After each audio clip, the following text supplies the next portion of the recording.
and you know you go every time you go to the beach. Legendary Mos is in the kitchen today with their seafood saute. Let's do it. Live from the KOIN Center in downtown Portland, this is Studio 6. Coming up next on Studio 6, really a legend of the Oregon coast coming to Studio 6. Yeah, they're bigger than the Pacific, or more famous anyway. Mos Chowder and the history of the iconic restaurant is coming up next. It all started with this little woman, Mo Nimi, and her clam chowder recipe quickly became a favorite for the entire coast, all over Oregon, and personalities like Robert Kennedy Jr. and Paul Newman, Henry Fonda, and Dylan McEntee is here. He's the fourth generation, so you are Mo's great-grandson. That's correct. I can't believe it's been that long, because you know I used to drive the Oregon coast with my parents in the late 60s and the early 70s, and one of the stops was always Mo's. Well, and we appreciate that still today. Right. And so yeah, we hear that's kind of a story all the time. Well, we were talking, Susie, we said earlier that you're not really an Oregonian if you've never been to Mo's, right? That's the way we like it. Yeah. So, and I run into this all over the United States. People see me with a Mos shirt on, and they stop me and say, "I'm from Oregon." And you know, that's like a calling card. Well, your great-grandmother was larger than life. In this book, which I read, her life touched so many others. Remarkable, amusing, inspirational, freewheeling spirit and character, the kind that America produced at one time when she came to Newport in, what, 1942? Right.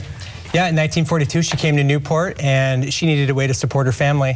And she had two young sons, and she met a friend named Freddie, and they started a restaurant called Freddie and Mos. So we have two women with men's names starting a business in the 40s, trying to support their families. And her name was Mojave from the desert? Yes, she was born in the Mojave Desert. Yeah, her family came over during the Dust Bowl.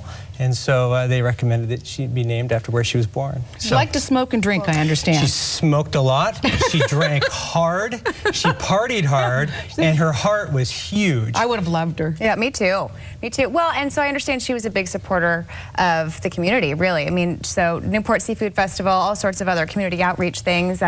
She just seemed to really understand community outreach and how important that was. Yeah, and that's a philosophy that we keep to this day, is a strong community helps us keep a strong business. And she really believed in the community, and the Seafood and Wine Festival is something that she championed a long time ago to see if we could get visitors from the valley to come during our slow time of the year. There were some famous people who always stopped by. Robert Kennedy Jr. actually changed her life, because in the picture we have here, he actually was assassinated 4 days later, and she learned a good lesson herself about that. Do you remember? Well, he was taken with her. For some reason, they really hit it off well, and she was so complimented by him because he wanted her to bring her clam chowder to Los Angeles with her. So he actually invited her down there. And she said no, She said no, but she took him the clam chowder, and then they went it down there, and that was a big compliment because, you know, he's from Hyannisport, and that's where clam chowder came from. And I understand that she said then that if anybody ever asked her to go someplace after that, she was going to go. You don't want to miss the moment. Yeah, and she honestly felt like she missed a piece of history there, but she always kept it held in her heart. Maybe for good, yeah. Well, the other thing, I love this, so she was hardworking, everybody knows that, and she was hospitable though too. I love the story. It's one of my favorites about how a lady ran her car accidentally through the front of the cafe, and how Mo handled it is just priceless. Yeah, in fact, there were people eating in the restaurant at the time, and a lady, she put it in drive instead of reverse, drove right through the building. There's a big panic, and people were, you know, flustered, and Mo came down from her house, and we thought she was going to be upset, and she wasn't. She said, "You just drive right on in anytime. I'll put a garage door in." And she did. And she did. And it's still there to this day, right? Exactly. Love and that then story. Your mom, who has, well, let's say that Mo was kind of hard on her. You know, but she knew that Cindy, your mom, was going to be taking over, right? That's exactly right. She was, spent a lot of time in the kitchen, working hard.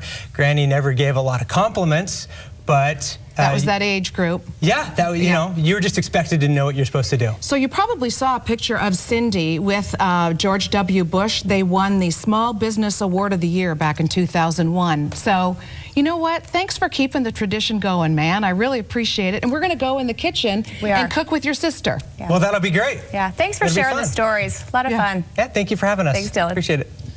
But first, if it's from the sea, then it might be in this bowl. Seafood from Mos, their recipe for seafood saute next. Mos is famous for its chowder, but their seafood saute is unsurpassed, if I might say so myself. We were just talking to Dylan McEntee, and Gabrielle McEntee Wilson is going to show us now how to make the seafood saute. Yes. So I love this dish because it is very simple and it makes you look like a rock star in the kitchen. Before you get to that, Okay. I wanted to say that you were instrumental in getting your mom the recognition. You kind of worked behind the scenes to get her up there with President Bush in 2001. Yes. Behind her back, I wrote like a 30-page essay on why she should win this award. And so when I told her that she'd won these awards and you're going to Washington, D.C. because you're one of the runner-ups. And you're going to meet the president. Yeah, she was, what? You know, yeah. What's and going on then he here? mispronounced her name. He was very gracious and she was nervous and her hands were sweating. Right. But then he mispronounced her name and that made her feel better. Yes, he called her Christy. Oh. I think he was famous for that. Yeah, well, you know what? Maybe I'll be famous someday for that, too. All right, so back to your recipe. It makes you look like a rock star. Yes. So I'm a busy mom. I work full-time. I love this recipe because I can have guests over and it looks beautiful. Yes. And it's really easy to do. So I'm just going to throw some butter in this pan, which is probably a little hot. Of butter. At least, yeah. Okay. The more, the better. I agree. When it comes to seafood, butter and lemon. Yes. All the way, girl. Yeah. And since our pan is really hot, I'm just going to go ahead and throw a little Chardonnay in there, just to kind of cool it off a little bit. We're getting a lovely roux. Yes, yes. And then I'm going to throw, it says there's a certain amount of garlic, but 4 cloves. More the merrier on that, too. All right, and you know, I'm getting a little steam bath here at the same time. It feels very good, and it smells even better. You're going to smell like garlic, which is, you know, lovely. If you're I don't think most people would recognize me if I didn't. In Forks, Washington, maybe it might be. Yeah. Okay, and then we're going to use lemon juice, and you've already squeezed some out, 2 teaspoons. Right here is my lemon juice. I just pour that in, and I'm just making a lovely sauce here. I'm going to pour in a little bit more Chardonnay. 1 cup in total, unless you need more. We always need more because a little for the cook, exactly. a little for the recipe. A la Julia Child, right? Yes. There's never enough of that. And then it looks like you have got a bevy of seafood here, which of course is what you're known for. Yes. But you're using the juice too. This is some clam juice, so I'm going to pour that in there and let that get a little hot. With this recipe, you can use Dungeness crab. You can use whatever, even some fish if you like. Whatever is available, and you know, if you have some frozen seafood, this is a great way to use it up. And so, do you think it's better to use more variations, or can you make it all with just one thing? You can make it all with one thing. You can use the same recipe if you just want to do steamed clams or steamed mussels. Okay. I just love the way it looks with all of the. So let's pour those in. Okay, so these are the mussels. Yes. I love the way the mussels add just all the textures of the different sound. seafood. Yes. Yeah. So go ahead with the clams. Yes, exactly. Butter clams? Yes. Okay, so we've got a ½ pound butter clams in the shell. We've got a ½ pound of mussels, or you could use sea scallops if you were lucky enough to have those. Yes. And then also some prawns. Yes, and these are the wild Mexican prawns. We'll just throw those in there. Yes. There we go. And we do have some scallops, some smaller ones, and we'll just throw it in. Yeah. And then you just let it sit here. You have a little bit of wine that you're, you know, so you don't waste it. And we can pretend like we're the Swedish chef from the Muppets. We were just talking about that. I digress. Okay, so how long does this cook, and at about what temperature? So I have it on a medium high. Yes. And I'm just waiting for the shrimp to turn pink, basically, and then it's basically done. All right, well, while we wait for the shrimp to turn pink, you have expanded in Newport, which is the satellite, the first station, right? The first place that the Mos opened. So we expanded. We had about 60 seats, and now we're up to 120. So wow. And we still have a bit of a line out the door, and it's been a real, even after 25 years in the business, it's still I'm still learning. So it just isn't. It would not be the same without walking along that bayfront and seeing that great big Mos sign. You're also also making the chowder base, and it sells all over the country, doesn't it? And That's all over right. the world. Yes, yes. We actually were featured on a Food Finds show, and at the end they said, if you want this chowder base, you know, call this number.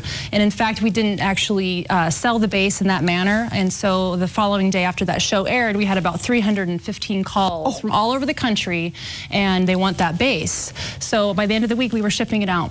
And you were all of a sudden in the international chowder base business. Yes, exactly. Exactly. So that kind of spurred on our website and another little tiny aspect of our growth. So, well, yeah. but for goodness sakes, you were, how could you peel that many potatoes? You know, I mean, that's a lot of work. Yes, it is. All right, so let's finish up our recipe here. Sounds good. So you brought a beautiful bowl. Yes, I love this kind of shallow, so it really shows off the seafood, which adds to your. Oh, it could be. Yeah, I think we turned it down a little bit more than we knew. Well, that's all right. Isn't that always the way it goes? Because you're on TV, you know. Yeah, yeah. Okay, but we do can still have just a little bit of time here. Okay, well, let's go up to. I think you have to go like this, and this is also such an interesting stove. Isn't it great? Yes, we have the it's best fun. kitchen in the business, Yeah, girlie. you do. Yeah, And we have everything. What I loved is you had utensils here. I don't think yeah, that was great. And every it wasn't like pot and camping. everything you can imagine. Yeah, so. All right, well, while we wait, you keep stirring that and see if we can bring it up to temp. And if not, hey, we already have it right here. We can eat it right there, so no worries, okay? We got you covered. And if you would like the recipe, you can just go online and watch this segment with Mo's great-grandchildren. Yeah. Or you can give us a call at 503-464-0861, and we'll help you out with the recipe. I don't know. Do you think we should just try it over here? Yes. You know what? This is great. I love this, that it's not quite up to temperature, because I'm going to be able to hog it all to myself. Oh, with the big fork. Yeah, that long fork. exactly. Yes, yes. Okay, now you didn't peel the shrimp or anything. I did. So, It's you did? peeled, but there you go. Yes. Fantastic. Thank you so much for coming in today, you're you so and your welcome. brother It was Dylan. so much fun. And please give our congratulations to Cindy, your mom. I will. Thank you so much. All right, Jake? And I would like to say, eat at Mo's. The chowder and the seafood saute, really good. Oh, Gabrielle. it smells amazing in here. Yeah, so we want to thank them, of course, for making the trip to Portland to see us and cook for us and with us and show us how it's done. And I'll do my Mo's imitation. Thank you. Thank you very much. I'm glad we got to see that. Okay, stick around. The news is coming up in about 90 seconds. Thanks for watching. Bye.